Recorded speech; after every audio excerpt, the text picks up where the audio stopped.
It's nice to meet you. My name is Tapio Gwamore.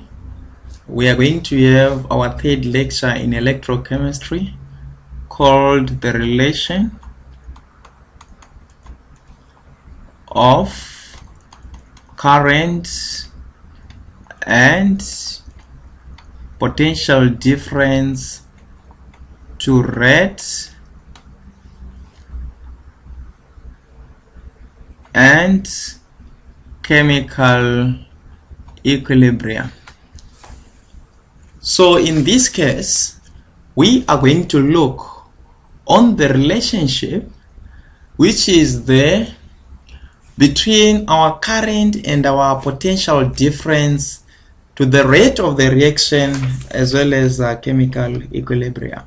So first of all, we are going to define what is an electrical current. An electrical current itself is the rate of flow of charge or the number of electrons flowing past a point per unit time. So let us have the definition of an electrical current first. Our electrical current is equal to our charge per unit time, meaning to say that our I there is our current and our Q there is our charge and our delta T is our change in time. The current in a galvanic cell is dependent on the number of electrons.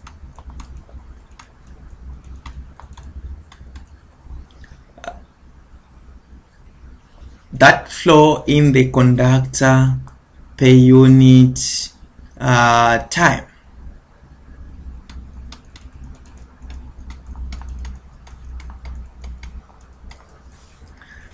So we are saying this in turn is dependent on how quickly electrons are produced at the electrode. That is the rate of the reaction. The faster the rate of the reaction,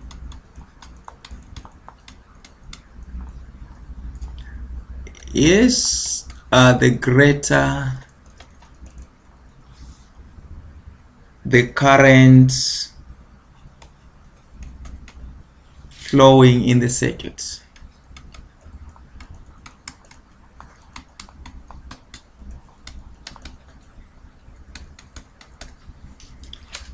Right, so all what we are saying is the faster the rate of the reaction is, we have the greater the electrical current which will flow in that particular circuit.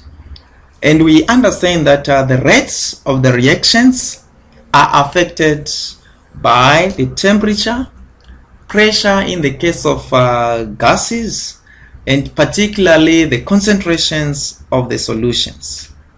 The standard electrode potential of copper is 0 plus 0.34 volts at a temperature of 25 degrees Celsius and at an ionic concentration of 1 mole per cubic decimeter.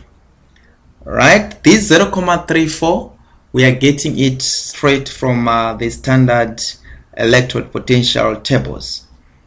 But now, if the copper is placed in a copper ion solution of concentration 0.1 mole per cubic decimeter, it becomes 0.31.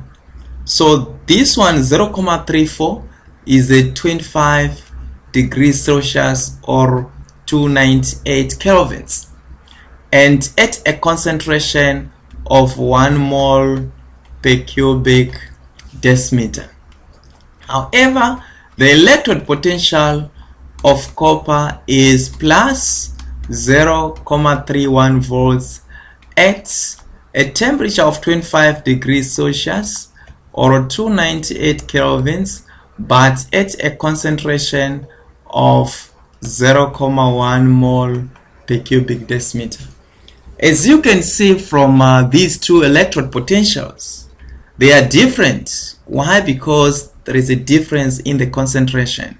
So all what we are saying is, the greater the concentration, the greater also the potential difference which is going to be produced. So we are saying that our potential difference itself is directly proportional to the concentrations of our solutions. Why? Because the rate of the reactions are being affected by the concentrations of our solutions. Right? As the reactions continue, the rates of both the forward and reverse reactions slow down as the concentrations of the zinc ions increases and the concentration of the copper 2 plus ions decreases. That is from the reactions which we have already done under our galvanic cells. So what we are having is, in our chemical reaction, we are having our zinc solid plus our copper 2 plus aqueous ions. They are being converted to zinc 2 plus aqueous ions plus the copper solid. So in this case, our zinc solid is being oxidized to zinc 2 plus by losing 2 electrons, and our copper 2 plus is being reduced to copper by gaining 2 electrons. And consequently, we are saying that there is an increase in the zinc 2 plus ions because they are being produced on this right hand side, and we are having a decrease in the copper 2 plus ions in the solution. Why? Because we are forming more of the copper solid. That's why we are saying that as the reactions continue, the rates of both the forward and the reflection reactions slow down as the concentrations of the zinc ions increases and the concentrations of the copper ions decreases. So we see to it that this one is going to result into a shift in chemical equilibrium to the left, and the voltage decreases. The PD generated by the cell, which we call the V cell, drops as the reaction approaches equilibrium.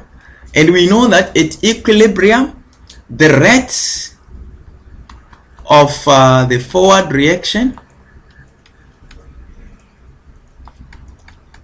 is equal to the rate of the backward reaction.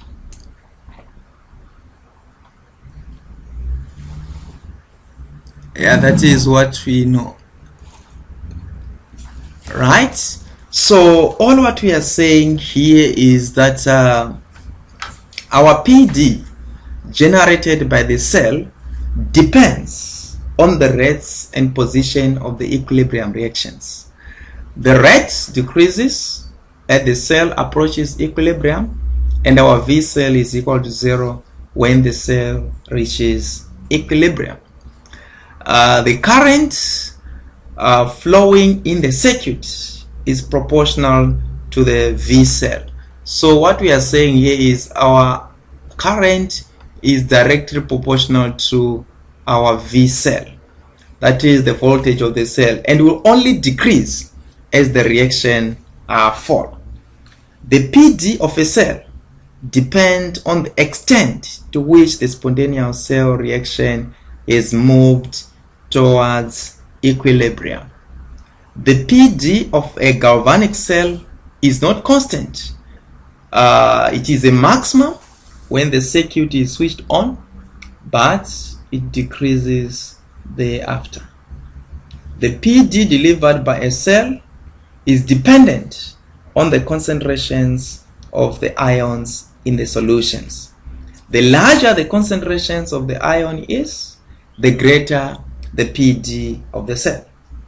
However, as the reaction proceeds, the ions in the solution of the cathode half cell, that is the reactant ions, as we have seen from lecture 2, becomes depleted. That is, their concentrations decreases and the concentrations of the ions in the anode half cell, which is our product ions, increases. As a result of the changes in concentration, the PD of the cell will decrease as it operates. Eventually, all the ions in the cathode half cell will have deposited on the electrode, and the cell is said to be flat. That is, our V cell is equal to 0 volts. Let us stay tuned for our lecture number 4, in which we are going to look on standard electrode potentials. Thank you for your listening.